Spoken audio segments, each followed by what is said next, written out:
मैं आपका भाई सलमान आज मैं आपके लिए एक रोमांस से भरपूर कहानी लेकर हाजिर हुआ हूँ। वीडियो शुरू करने से पहले अगर आपने अभी तक मेरे चैनल को सब्सक्राइब नहीं किया है तो चैनल को सब्सक्राइब कर दो। तो आइए वीडियो शुरू करते हैं। दोस्तों, मेरी एक मॉडल दोस्त है, उसका नाम पारुल है। गोरा रंग, पतली कमर, दिखने में बहुत ही सेक्सी है। मैं बहुत दिनों से मिलने का प्लान बना रहा था लेकिन पूरा नहीं हो पा रहा था। उसने एक फिल्म के लिए मुझे शूट किया था, वो मेरी लोकल वीडियो शूट कर रही थी, तो उसने मुझे हाँ कर दी थी। हम रात को एक होटल में मिलने वाले थे और हल्की बारिश हो रही थी। मैं वहां पर पहले पहुंच गया और मैंने ड्राइवर को गाड़ी पार्क करने के लिए कह दिया था। वो वहां पर बस पहुंचने वाली थी अपनी कार से सिर्फ 5 मिनट में। तभी उसकी कार वहां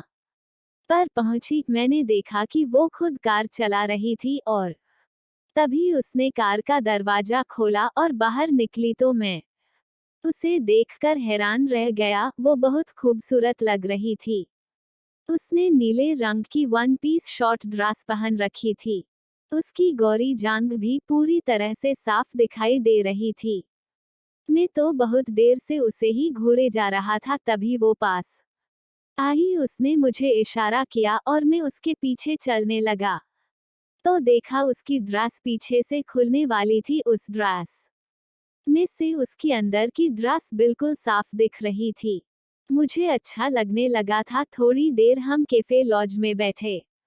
उसने ड्रिंक करने से मना किया लेकिन मेरे कहने पर वो मान गई। मैंने एक ड्रिंक ऑर्डर कर दी थी। धीरे धीरे म्यूजिक तेज और गर्म माहौल हो गया और हमें बात करने के लिए बार बार एक दूसरे के पास आना पड़ रहा था। एक दो बार उसकी गर्म सांसें मेरे कानों को छू कर निकली तो मैं सिहर गया। जब म्यूजिक ज्यादा तेज हो गया तो वो बैठे बैठे ही थिरकने लगी। अब उसने अपना पैर मेरे पैर से छुआ और मुझे इशारा किया डांस फ्लोर पर जाने के लिए। धीरे धीरे खुमारी बढ़ रही थी। अंधेरा माहौल, हल्की रोशनी, उसकी परफ्यूम और उसका जिस्म में पागल हो रहा था। कुछ ही देर में हम दोनों बहुत करीब आ गए थे और एक दूसरे को छूकर नाचने लगे और कुछ ही देर में रोमांटिक सा म्यूजिक प्ले होने लगा और सभी जोड़े काफी हल्के एक दूसरे को पकड़कर कमर में हाथ डालकर डांस कर रहे थे। हर तरफ सिर्फ परछाइयां नजर आ रही थी। कुछ परछाइयों में दो सिर अलग दिख रहे थे, कुछ में सिर एक दूसरे से जुड़े हुए थे। अब पारुल थोड़ी सी थकने लगी थी। अब हम भी एक दूसरे को बाहों में लेकर डांस कर रहे थे। तभी मेरे दोनों हाथ उसकी कमर पर थे और उसके दोनों हाथ मेरे कंधों पर। अब हमारी नजदीकियां बढ़ रही थी। बात करने के लिए अब भी हमें एक दूसरे के कानों तक आना पड़ता था। उसके बालों की खुशबू मुझे मदहोश कर रही थी।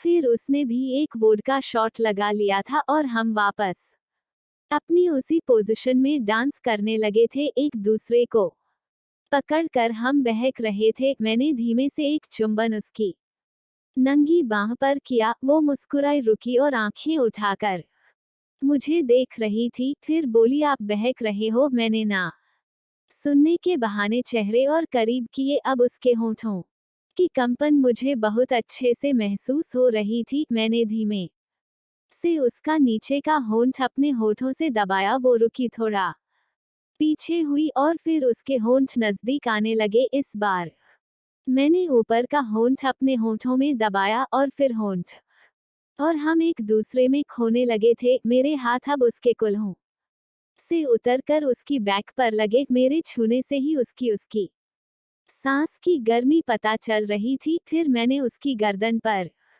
किस किया। अब हमें रुका नहीं जा रहा था। मैंने फोन का बहाना किया और अपने ड्राइवर को जाने के लिए कह दिया। फिर उसे बताया कि ड्राइवर लेट नाइट होने का नाटक कर रहे था, तो मैंने उसे वापस भेज दिया। उसने कहा, यहाँ पर भी अब घुटन सी हो रही है, चलो बाहर मेरी गाड़ी में बाहर कहीं घूमते हैं। मुंबई की सड़कों पर हल्की बरसात में खूबसूरत लड़की जिसने अभी मुझे किस किया था, अब मेरा प्लान कामयाब हो रहा था। वो गाड़ी ड्राइव करने लगी, सीट बेल्ट उसके तरबूज को दबा रही थी और दोनों तरबूज उभर कर बाहर आ रहे थे। अब गाड़ी थोड़ी सुनसान सी जगह पर थी, पानी के आसपास। हम काफी देर से चुप थे और तभी उसने गाड़ी रोक दी और बोली, तुम चुप क्यों हो? मैंने कहा, मैं चुप नहीं हूँ, मैं सोच रहा था उस लिप किस को जो कुछ देर पहले हुआ था। और ये सुनते ही वो शर्मा गई। मैंने उसका चेहरा हाथों में लिया और फिर उसके होठों को चूमने लगा। उसने सीट बेल्ट खोल दी थी और अब सीट पीछे की ओर झुका दी थी। अब हम दोनों मदहोश हो चुके थे। उसने धीमे से कान में मुझसे पूछा, क्या तुम्हारा कुछ मूड हो रहा है?